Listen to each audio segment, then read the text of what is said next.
What do you think it is that makes Ruby Amethyst tier 1 set after set after set?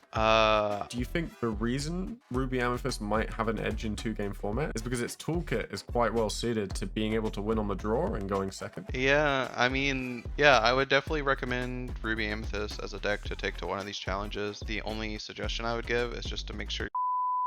Hey guys, this is Alphos. Today we're bringing you another Play Like a Pro series, and today we are interviewing Kendall Burnett, aka Noimnot, Ruby Amethyst guru and player with the highest win rate on Pixelborn of all time. Welcome to the channel. How are you doing today? I'm doing great. How are you? And was I correct in saying that Noimnot is not how you say your name? That is how you say it. Oh, it is. I had someone at locals when I said I was going to be interviewing you. They're like, "Oh no, it's definitely no, I'm not." Well, yeah, no, I'm not. That's what it sounded like you were saying. Oh, I was saying Noimnot, like Noimnot. full Yeah, sentence. that is Yeah. what. Yeah, that's what Wonderland says. One of my teammates when he first met me, like through Twitch and stuff like that. But yeah, it is technically no, I'm not. I guess is how it goes. But Yeah. But apparently your teammates, people close to you, can call you Noimnot, so I'll consider myself a close friend at this point. yeah, it's all good. You can call me Kindle. No, I'm not. Whatever. Yeah, so just overall for the topic of this episode really is, again, you're a player that has stuck through Ruby Amethyst through multiple sets and most recently made top 4 at the CCS 10K. What do you think it is that makes Ruby Amethyst tier 1 set after set after set and so resilient to change? I just think that the core of the deck is it's the Meta Mim Merlin package. That takes the majority slots of the deck anyways. So that package alone, that engine is very strong. Pretty Hmm. resilient. Like you have the burn aspect of the goat. So when you're ready to close games, goat's really annoying to just close games out. And then you have a card advantage engine and rabbit. So every time you're bouncing rabbit, that rabbit is always 2 cards. Um, and yeah, just lots of good removal on the Ruby side. Um, the best draw as well, like friends on the other side is great. Yeah. A free I mean, draw too, is great. And for yeah, the longest time, be prepared being kind of like the only mass removal other than grab your swords, but obviously, grab your swords is damage based. mm, So yeah, the core of the deck has always been kind of strong. I think that from this set and the last set, the only thing we really put in there was Flynn and Cesu. Um, so yeah, it's just yeah. I mean, I was about to ask, like, there's going to be a future question between set 3 and set 4. Obviously, we've gotten some new tools to play with, but has the play style of the deck changed much? yeah, I think the deck has slow. It's leaning more towards aggro, obviously with Flynn and Sisu. Mm. Um, it's not like the pure control deck that it used to kind of be. That's more so Ruby Sapphire now. Yeah. I mean, definitely in set 3, we saw a move more to like the tempo-y style of play, where you had some removal, but a lot of it was going wide on the board and being aggressive. That's just what kind of like that's why I like the deck. Because you can kind of in certain matchups, you pick your role. Like if you're going to be the aggro, the control, and then you obviously like at any point in the game have the ability to switch between that. Like when you're ready, put on the gas, I guess you can say, and start winning the Yeah. game or something like that. And especially having that flexibility makes you more adaptable in those matchups, whether you're against another more fast, aggressive deck, or you're against a slower, greedier deck like Ruby Sapphire. Yeah, it's again, like I said, yeah, an adaptable strategy. So On that note, you have a lot of praise to say for Ruby Amethyst, but I heard down the grapevine that in Chicago you actually chose Blue Steel over Ruby Amethyst. yeah, Why and what made you switch back since then? I um I wanted to try something different, I guess. That was Chicago was the first time in any tournament that I had registered uh a different deck other than Ruby Amethyst, and people Yeah, people were kind of shocked. It had its ups and downs. So a plus side to that was I think I played against 3 or 4 people in Chicago that just automatically assumed I was on Ruby Amethyst. and Uh, then mulligan for Ruby Amethyst, and you bring so out a fairly different strategy. yeah, and they were pretty shocked as well. I had brought it because I just felt I wasn't comfortable with the green steel matchup quite yet. And I just thought it was going to be more favored was the reason why I brought Sapphire Steel. Hmm. Um, not so much like trying to like trick people, like oh they think I'm on Ruby Amethyst kind of thing. I just thought it was going to be a better choice, and it was a new set, and I just felt like if I was ever going to switch, it should probably be like in like a new set or whatever. At least Yeah, I mean, try new after things. 2,000 games of Ruby Amethyst, it's probably nice to try a different flavor of deck, right? Yeah, I mean, 2000 of those games, I would guess maybe 50. It could even be less than that. Like I did try like a Really? couple decks Yeah. online, mostly like Mufasa and maybe some Sapphire Steel. And set one was the Amber Sapphire deck, like a few games of that as well. But yeah, I think 99% of the games were Ruby Amethyst. I mean, by the numbers you just gave me, literally 97.5% of your games were Ruby Amethyst. Right. Um, yeah, so I thought it was like kind of like a better choice. And I was playing Sapphire Steel and I was losing to Ruby Amethyst, and I was like, well, this isn't fun because, Yeah, uh, losing to the deck, but you were just playing yourself. yeah. Yeah. Um, so yeah, I kind of went back. Uh, I dipped my toes in like a different strategy, and it was okay, but I don't know. I can't get away from the deck, I guess. Yeah. I mean, especially when you've invested so much time into being such a master of a deck in both deck building, piloting, to the point that people in the community, especially on 20 Law Pro, have really looked up to you. I mean, I know when I was learning Ruby Amethyst, I got coaching from a friend on it for my first, like, maybe 5 games, but your list was one of the main lists I'd look for guidance and which direction to build. And I think having that sort of like subject authority, expert authority on a deck in a card game is really rare, and it's hard to pull yourself away from that advantage because even if you're in a meta context where the deck might not be as powerful, having that specific knowledge on it still gives you an advantage that you have to consider when you're choosing what to bring to a tournament. Like familiarity and comfortability is a pretty big aspect, especially when a meta is more balanced. Yeah, I completely agree with that. That was like advice that I gave for people going into Atlanta, because people were having like second thoughts for like the Atlanta meta, the very end of set three. They were like people that had played decks all through set three were thinking about switching to a different strategy, and I was like, set three meta was great, right? We had like five or six. I told everybody like between like the five or six decks you could play. I was like, there's no reason to switch last minute if Green Steel was performing better or Ruby Sapphire was performing better. Like I was just like, just play what you're familiar with, and like you'll do good. It's better to be comfortable on a deck than just to kind of like go in blind, not have as many reps. So and I mean, that's completely diametrically opposed to my strategy because obviously, when I'm making content, I play a lot of different decks. So I never really, outside of Sapphire Steel, I've never really gotten the time and Ruby Amethyst to sit with a deck for more than like 100 games. So in Lille, our equivalent of Atlanta, I ended up bringing Jafar Wheel because in my mind space, I thought there was a few decks that had really good matchups, but and Amethyst Steel was one of them. But I wanted to number one, have that surprise factor from a rogue list when I think it has good matchups. Number two, it's something with high potential to get those 2-0s for 2 game format.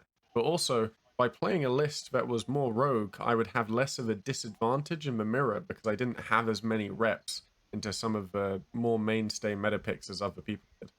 So I'd rather take a asymmetrical match rather than a mirror. yeah, that makes sense. For for Yeah. for me, I think it was like a no-brainer. So I just took Ruby Amethyst. I was like, I don't care, how I do. Like, this is what I played the whole set. And this is what I played since set one. Mm. And I was like, this is what I'm gonna play. And then I ended up making like 10th in Atlanta. I lost my top eight match to Zan. Um, but the first two matches in day two were Ruby Amethyst mirrors. And Mm. sitting down there, like they both told me they were like, I'm I feel great in everything but the mirror. So, Yeah, I especially against someone who's probably you might be the best at those mirrors with all those games on Ruby Amethyst. yeah, I think my top 64 opponent knew who I was. I'm not sure about my top 32, or at least they didn't really like mention it at all. But it was yeah, I was like, well, that's great. I mean, maybe they're tricking me or something. But I ended up winning both of those matches 2-0. And so it always felt good to just like win mirror matches. Yeah, it's funny you bring that up because I personally, and I know a few other people, were quite surprised at how well Ruby Amethyst did going deep into those tournaments because I think maybe we overvalued the concept of needing high roll potential to go 2-0. We thought these decks with higher potential were more likely to make top cut. Actually, Ruby Amethyst ended up having a really high representation, especially among a lot of skilled players. Do you think the reason Ruby Amethyst might have an edge in two-game format is because its toolkit, sorry, is because its toolkit is quite well suited to being able to win on the draw and going second? Yeah, I think that um, that was one of my concerns as well. And that like why people thought maybe, hey, maybe you shouldn't bring Ruby Amethyst in best of two because everyone Mm. perceived it as like a 2-1 type of deck. Um, but the deck just has so many tools. Be prepared is a great catch-up card, like reset button, right? So, um, yeah, luckily enough, I got enough 2-0s. I think I was like 5 or 6 2-0s. Did you have any O2s in the Swiss, or was it all wins and ties? No, it was, yeah, I didn't get 2-0'd at all in the Mm. Swiss. Once I had enough 2-0s, they were just all draws or splits. Splits. Yeah, Weird terminology for two-game format. yeah, still getting used to it. I'm still getting used to saying two-game format. I kept having people get annoyed at me for saying best of two, so I had to force myself to switch. Yeah, so would you say that with that experience, you don't. How different do you think deck choices going into two-game format? Because obviously, we all thought it would be more impactful than it probably ended up being, especially once the bonus point for 2-0 got reduced a little bit. Yeah, with the reduction in the bonus point thing, I think it was. I'm still not. So I guess that's a whole nother topic to talk about best of two. So Yeah, I'm still I not. mean, we can divulge a No, bit. We yeah. can tangent. I'm still not like a fan quite of like the point system. I like what they're trying to do, Yeah. give both players going first, the round time being a little shorter, like that's great. Um, I think it's just the points that the scoring might still need to be figured out or something. Mm. Yeah, no worries. No, I think I agree with you. I think the bonus points too much. Mhm. I don't think there should be so much emphasis on the 2-0, but I agree with you that I think two-game format. I know a lot of people disagreed with me on this after Lil. Like I still thought two-game format was a step in the right direction. I think while it does, downside is it does incentivize both splitting once you'd reach the required amount of points, but you could split the rest of the way in. But that kind of feels the same as what people were doing with IDing in best of three. But and also that minor thing of once you get to like round nine and people are like, oh, it's a win and in for a 2-0, then you have these sort of like agreements that aren't really agreements to say, oh, first game goes 2-0, and then you can't really talk about it, but you just have to be like, oh, I will concede if it happens. So that weird nuance. Aside from that, even though I think that's less bad as an ID, because at least you're still playing a game, right? You're not giving up on the whole round of play. You're still having a game decide the outcome of the match, even if it's one game less than normal.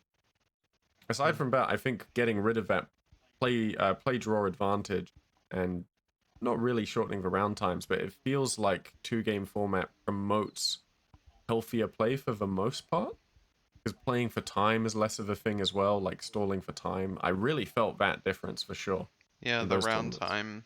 Yeah, I guess the only like the kind of like issue is right is that it's trying to fix play draw by giving both players a chance to be on the play, but then Mm, you're emphasizing that you have to get 2-0s. So it doesn't really change the problem with like I guess yeah, you're kind of you're already by doing that you're just saying that the majority of times like people are going to go 1-1.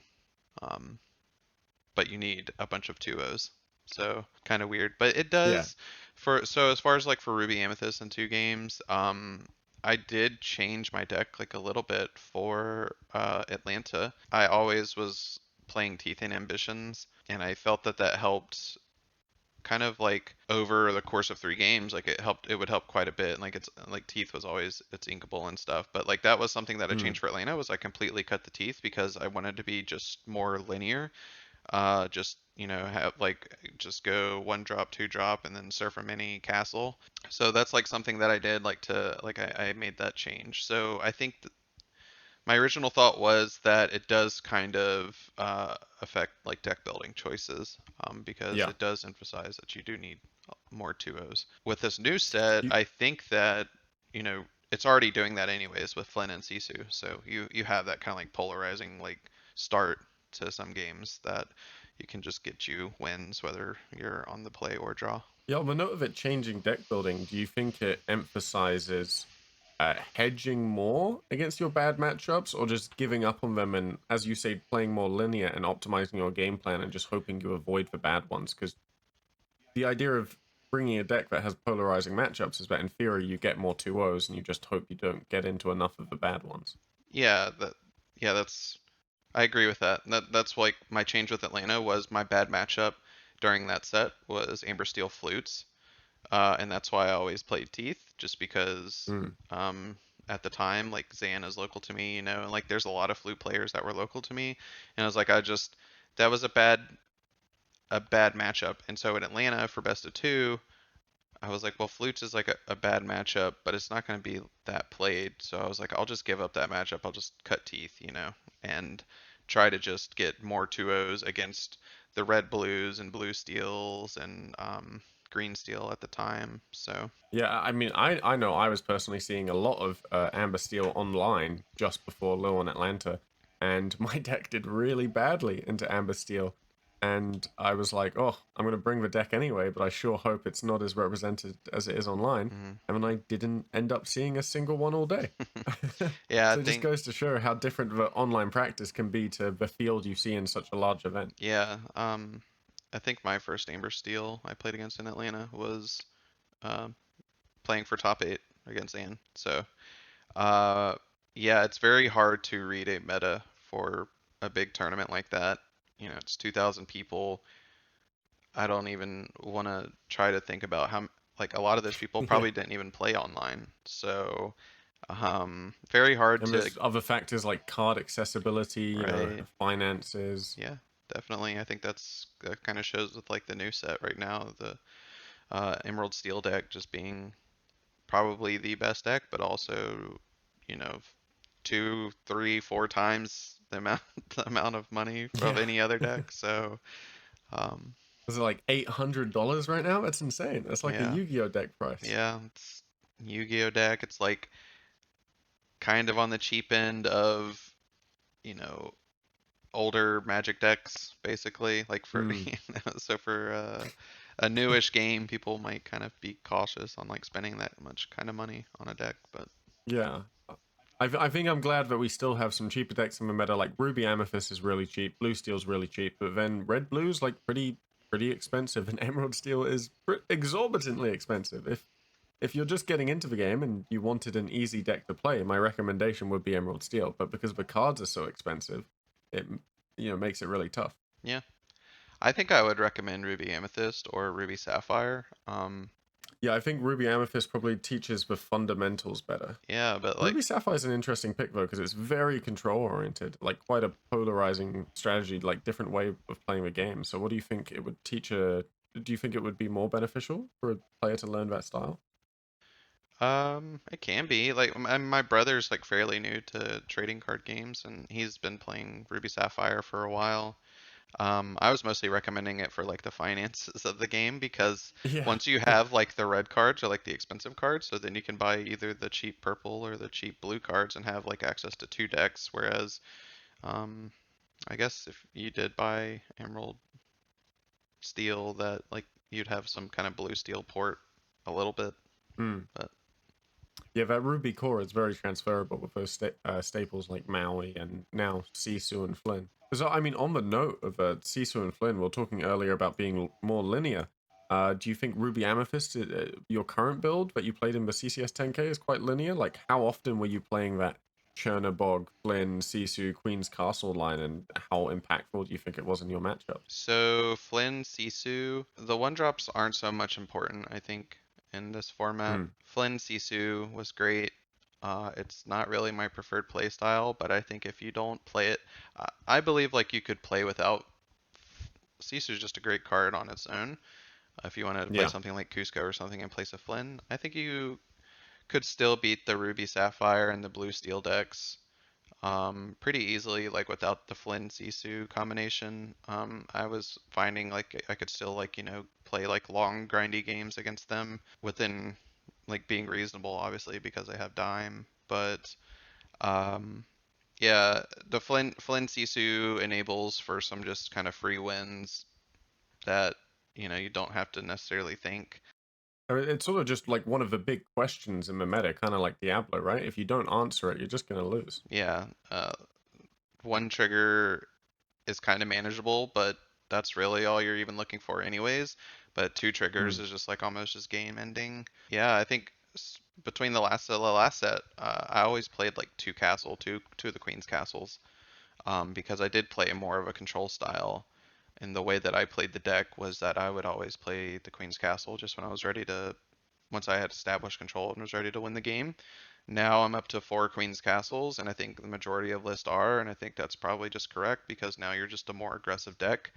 You're not mm. even necessarily looking to draw cards off of it. You just put it down. It has 7 willpower. Nothing can really take it out immediately. And so that kind of opens up some good trades if they're having to attack into it, or, it makes them overextend to try to get it off the board, and then you be prepared them or something. So I think that's definitely correct for playing the four castles. Flynn Sisu, although I don't like that playstyle, and I think you can beat Ruby Sapphire and um, Sapphire Steel without it. Not needed for Green Steel, but if all the mirrors are playing it, like you'll just lose to the mirrors by not just having it in your deck as well. Mm. Because if they're gonna play a Flynn on two and you play a Cusco, you're Yeah. kind of just already losing that battle. So Yeah, no, it is. It seems like one of those really difficult things where, because of much like Diablo, because of how polarizing its effect on the board is, you just have to consider it in deck building, so it limits, the creativity of variance between different types of decks. Because as you say, Kuzco would be a nice pick, but if it makes the mirror that much worse, then there's almost never really a situation where you want to pick Kuzco, because the moment you match into someone who's chosen to go Flynn, then they're going to have a pretty stark advantage on you. right. Yeah, so I mean, on the note of matchups, you said not needed an Emerald Steel. How do you feel the deck's matchups are generally? Like, if the big four is Ruby Amethyst, will include the mirror, right? Blue Steel, Emerald Steel, Ruby Sapphire. How are your matchups into each of those decks? Yeah. So Ruby Sapphire and or Sapphire Steel. So sorry. Are I think the whole reason why Ruby Amethyst has a spot in this format is because of those two decks trying to target on Mm, the Emerald Steel deck. So I'm favored in those two matchups. And you're not so much favored in the green steel matchup. So if it's if you're part of the top four decks and you can beat two of the other three, like that's pretty good. I guess that would maybe yeah. put you at second. But you're kind Yeah. of your whole existence is just because of the one boogeyman, which everyone would probably agree is Emerald Steel. Not so much favored in that matchup, but I think that like going back to Ruby Amethyst being like adaptable strategy and stuff like that, think like the last few weeks, like people have kind of like maybe figured out some strategies against Emerald Steel to make it a little winnable or easier. It's not always winnable, but Mm, I beat it in my top 8 match for the 10K. And George, another Ruby Amethyst pilot, he beat it a few times, but they did coverage on the 2K for the second day as well, and he was in the finals. Pretty easily beat it in top four, and then it was kind of like two different matchups. If you watch the top four matchup and then you watch the finals, played Emerald Steel both times, and yeah. But you can kind of see the how like the strategy, I guess, is kind of like supposed to mm. play out against that match, I and then mean, what are those like strategies and breaking points that cause the difference between being able to beat an unfavorable matchup in top four and not being able to in finals? Yeah, so I think people were playing the matchup just a little wrong.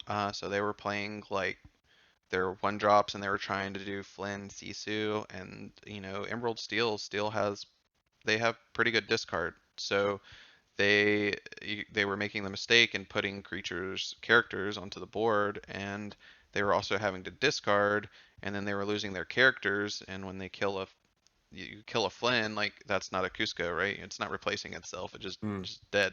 So if you're down, your card's gone.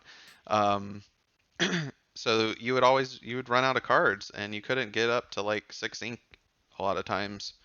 I think the strategy has evolved to where people realized that Emerald Steel does not quest that fast, does not, close games fast at all, and it's very dirtily.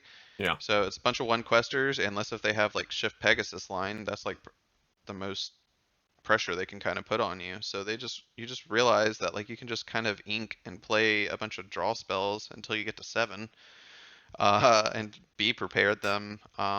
And because they're not playing Prince John anymore, they're playing 1 for 1 on discard.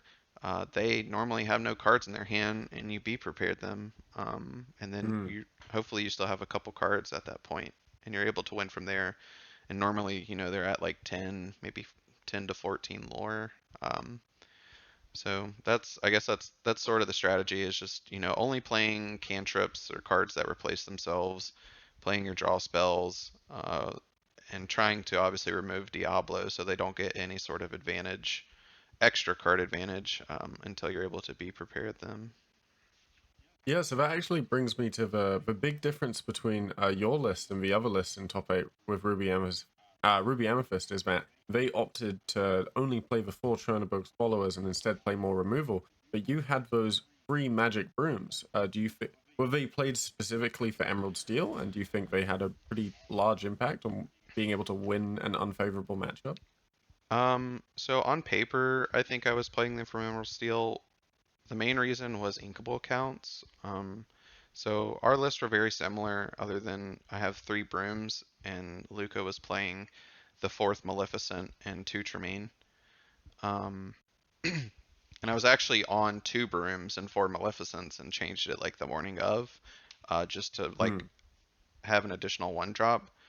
I moving forward, I would play either one of those lists, but instead of the 2 Tremaine, I would like play 2 brooms, and like that's kind of like your choice whether or not you want to play 14 uninkables or 16 uninkables. 16's like on the really high side, and you have to be very like cognizant of your mulligan strategy, not to over mulligan into a bunch of uninkables. Or you can play a little safer and have the brooms. And I don't even the Tremaines are great against blue steel and sapphire steel, or sorry, blue steel and red blue. yeah. I always get them like it's just easier for me to Oh say yeah, the yeah. You get names. the I know gem name and the color name mixed up. I know Yeah. some people are like they harp on people like it takes so much of my brain power to like think in my head the exact like gem names. Yeah, I had a commenter be like, "Oh, that green emerald match is really tough." I'm like, "Mono emerald." Don't know who you're playing against. That sounds a lot easier. Yeah, so I think the Tremaines are good against red blue and blue steel, Mm. but I don't think Just because of they're those high threat ward characters. right. But and Yeah. I don't think they're quite necessary. Like even my list, I don't think necessarily struggles against them. I don't think Tremaine is that great against green steel. Where I think the 2 Tremaines are actually pretty helpful is just is in the mirror. Um, Mm. like I said, I don't think a 1 drop is as important in this format. So it's actually reasonable to just play the 4 1 drops, I think, and you can have a better sort of top end, going into a mirror match. Again, the Tremaine does help against those other two like control decks, but I think it's probably a lot better for just the mirror alone. So it's kind of your choice there, I think. Yeah, I mean, on the note of removal, the package you've gone for is 4 Brawl, 3 Be King Undisputed, 3 Medusa, and 3 Be Prepared. So obviously, you've given us your reasoning for why you haven't included the Tremaines, but specifically why the why the Be King Undisputed over the Tremaine, and why the ratios of these other removal threats. Yeah, start I guess with four brawl. Kind of a no-brainer. It's inkable, so if it's ever Diablo bad, as well. if it's ever bad, you just ink it. It's Yeah. really important to have an answer for Diablo. And so brawl is that answer. Nice clean answer. Has also helped against Hiram, Flavor Sham Mm, as well. Like he's gonna draw two cards no matter what, but normally they win the games when they get to quest with them. So yeah, kind of a good answer for that. It's mostly there, I would say, for Diablo. Um, the 3B King Undisputed, rather than playing any sort of number of Tremaines, I think it's what I guess I would say it's like a tempo play, right? It's a song, so your yeah. rabbit or goat can sing it. This is before turn 6, and it's very powerful in that like you can sing it, removes one of their characters, and it still lets you play like a castle on the same turn. And that's like where it looks great a lot of the times. So that's like the reasoning why you would play that over Tremaine. Um, and then yeah, the three Medusas. Uh, People have talked about Medusa a lot the last couple sets. I mean, dies to Medusa is Yeah, a common line you bring up when yeah, evaluating a card. it's very Yeah. hard to just, I mean, it's great. Anything that just comes in and takes out a character is awesome. And normally, all the characters that she hits are very relevant, being Diablo or the Beast, Tragic Hero, Hiram as well. Like, those are just other Tremaines. Um, all the great stuff. So, yeah, I don't ever think I would play any less than three. I've thought Yeah. about even playing like you could play four and probably just sleep good at night or something. But and then Yeah. yeah, I mean, it's definitely interesting. So in set 3 lists, we were running a split of chair ladies usually, right? It would be 3 Tremaine, 3 Medusa, very, very common split. Sometimes you go 4-2. But in this case, you're still running that 3-3 split, but you've completely replaced the Tremaine with Beaking Undisputed because of that singable factor, and it costs you less, right? right, yeah, it just being singable and letting you play another spell on a turn, and this is all before turn 6 Yeah. again, so um, it works out pretty good. As far as like I said, it's just huge tempo play there. Mm. And then yeah, going back up to four, be prepared. Towards the end of set three, people were down or going even down to like two, be prepared. Or I played three in Atlanta. I even tested a list for Atlanta one time that had no be prepared. Uh, Yeah. I think for me, the four be prepared is for the Emerald Steel match. Uh, because they just get you empty-handed. Your game plan is quite literally just top deck a be prepared sometimes against them, and you'll get out of it from there. So yeah, that's why you have to play four. I mean, Maintain hand size, get to 7 ink, pray for a be prepared after they've discarded your first one with Ursula, right? right, yeah, and then I mean, blue steel is like isn't could be another example because just the presence of a whole new world deck, and Mm. it and that deck in particular playing like Tamatoas and um, Cogsworth and Aerial, like all those threats that you can't really deal with other than be prepared. So when they're playing Whole New World, if at any point they just w- play a Whole New World out and get it out of your hand, that's like a matchup that you're probably going to want four of them in your deck to just Yeah. have just that amount in your deck to at some point play one against them. Okay, so moving on to some other card specifics. I brought it up briefly earlier. How does Merlin Goat feel as a game closer now that Lucky Dime has become such a staple of the meta? Do you think sometimes it feels not fast enough, or is the deck pretty fairly adapted to it? Yeah, Lucky Dime doesn't feel like a fair card sometimes. Well, Yeah. sometimes I don't know. Lucky Dime it's got like two ends. Like sometimes it doesn't look great at all. Their Tamatoa is gaining two, and then Hmm. sometimes they just win a game that they had no business winning. 'Cause you get Now you're like me at locals today, and you run into the one Maurice Workshop's red blue player, and their Tamatoa's gaining like 12 lore in one turn yeah, just off the dime. yeah. So I think Goat in comparison to Lucky Dime isn't like even really the same card, but But it's what we have they access serve a to. similar role, right? Yeah. Yeah, like you just kind of are looking to get to like get some like cheap early lore, and then eventually you can close out the game with goats. I think everyone Mm. at this point is very aware of just having their Ruby Amethyst opponent going to 17, and then they play goat bounce goat.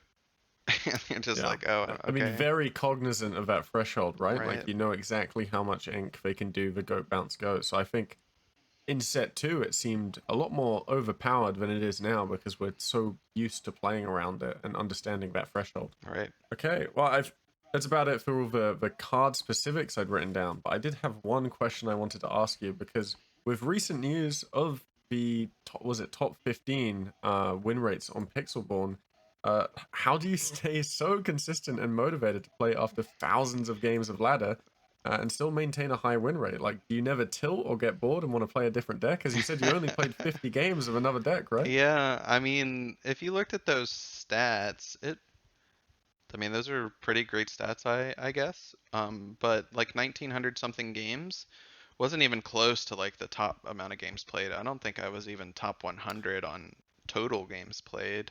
Um, Yeah, I think within top 10, you're on the upper end. Top 10 was yeah, like 2K, but even within top 15, there was someone with like 3,000, someone with 2,800. right. Yeah. And that was mostly because I think I played the majority online in sets one and two. Mm, Um, and then I slowly played a little less. I would mostly just play online tournaments.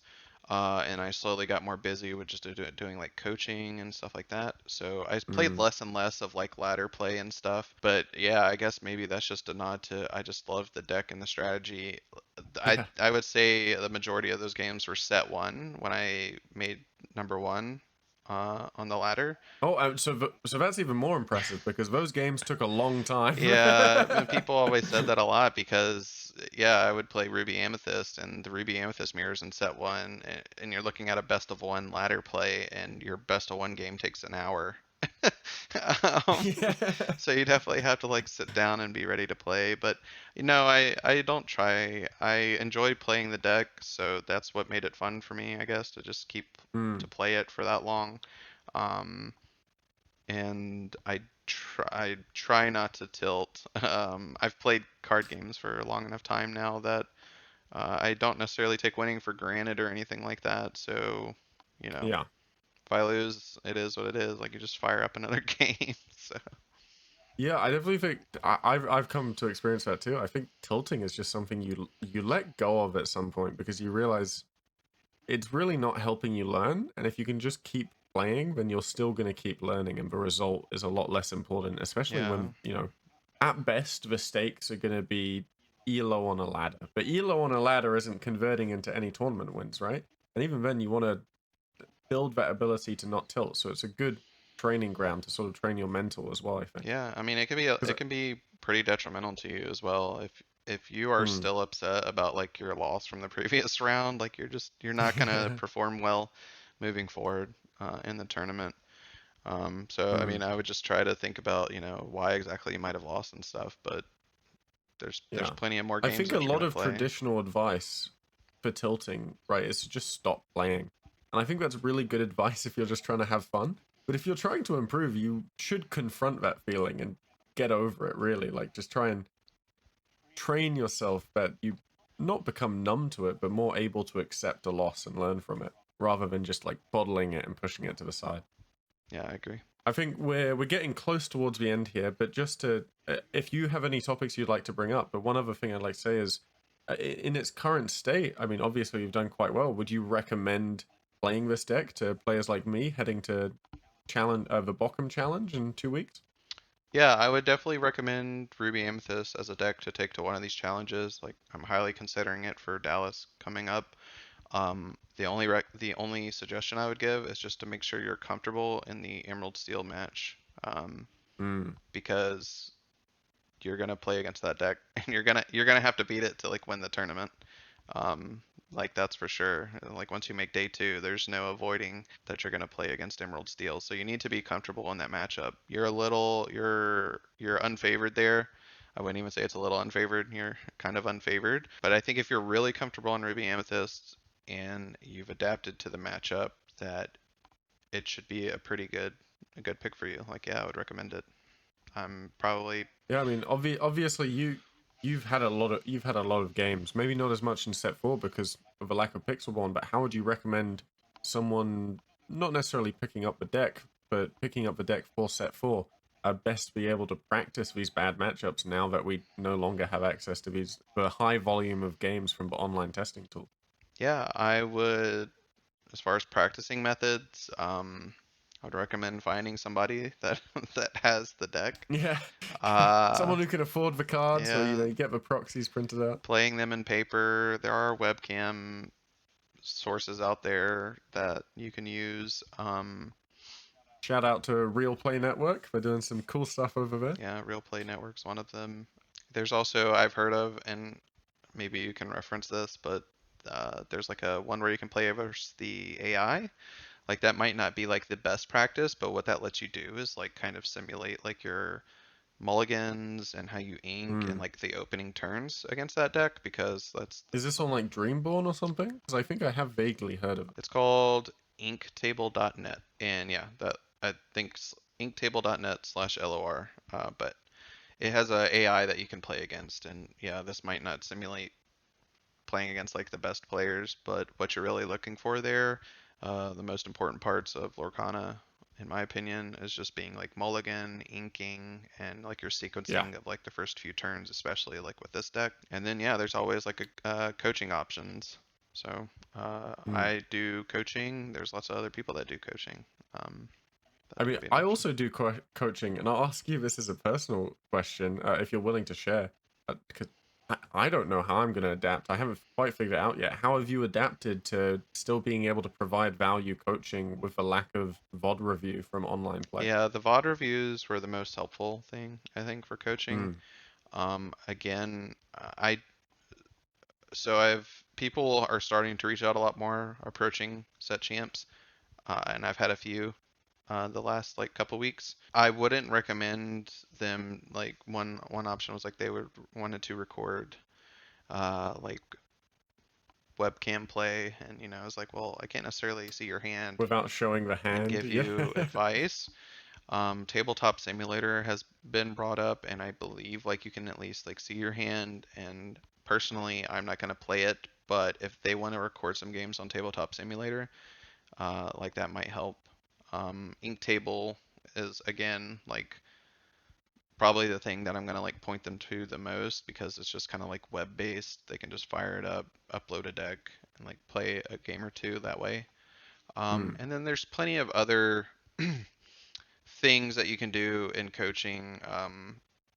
Just as simple as like going over deck building choices. You can go over the matchup strategies. You can give all your little tips and tricks for the deck. But even like something like Dreamborn, they have an actual hand simulator, so like you can do that. You can use that for Yeah, mulligans. great for mulligan Yeah. practice. Yeah. So there's like there's small stuff. So I guess we're having to adapt, and it's not quite figured out. So like some of these like first ones are sort of I guess like guinea Yeah. pigs, but A bit definitely janky, yeah. definitely checking with them, making sure like what do you think is working for you, like was Hmm. this helpful, or what do you think would be more helpful, kind of things. It's definitely important, I guess, to figure out what might Yeah. work I for think them. an interesting thing. Yeah, I think an interesting thing to point out is that I think your style of coaching is probably easier to adapt to the lack of VOD review because, as you say, by being a subject matter expert on a specific deck like you are with Ruby Amethyst, it's easier to engage in giving value through deck discussion and those more like hyper specifics of play and tips and tricks from playing that deck than if you were to try and teach just more card game fundamentals, which I think are easier to critique and learn from through VOD review and examples of gameplay.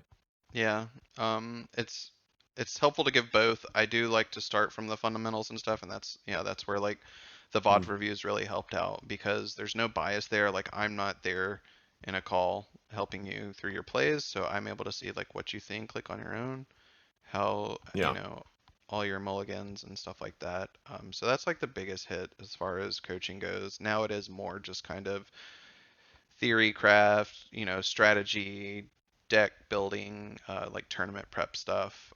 But there are options, like I mentioned, for getting some sort of insight on like how you are sequencing your play. Yeah. Well, I think we're getting close to the time to wrap up. Do you have anything else you'd like to speak on regarding your experience with these tournaments or the deck itself? No. Oh, I guess yes, a couple points. Yeah. Yeah, Ruby Amethyst still good. You can beat Green Steel. Just got to Yeah. really hammer out practice on that matchup. Yeah, shout out to, this Charlie's Collectible Show for holding the 10K. They hosted an 8K a few months ago. They're still planning on doing one, like a big tournament like this, at least once a set. So, Is that always in the same yep, location? it's in the same Yeah. location. The store's located in Georgia. I think the next one's going to be announced soon. It'll be sometime in August.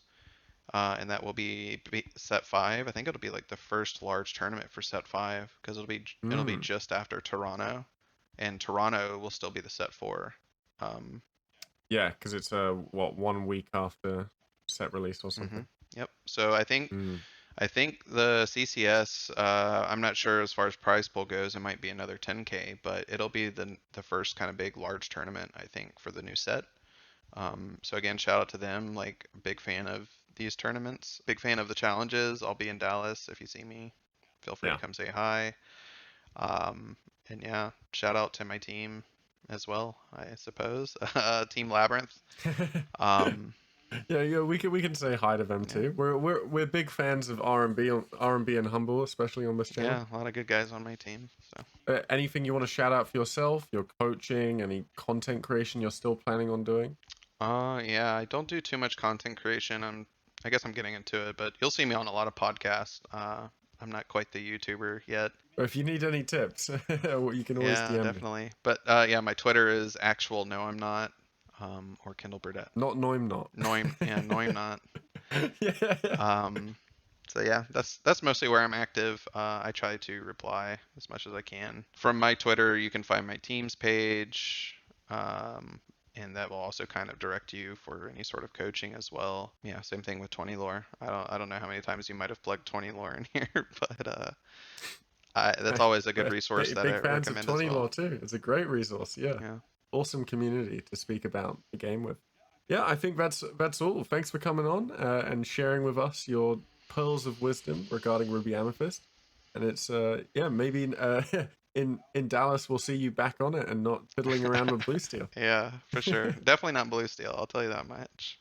Yeah. I might be bringing Blue Steel to Bochum, so we'll see how I go. Mm. All right. Well, thanks for coming on, and see you around, guys. Have a good one.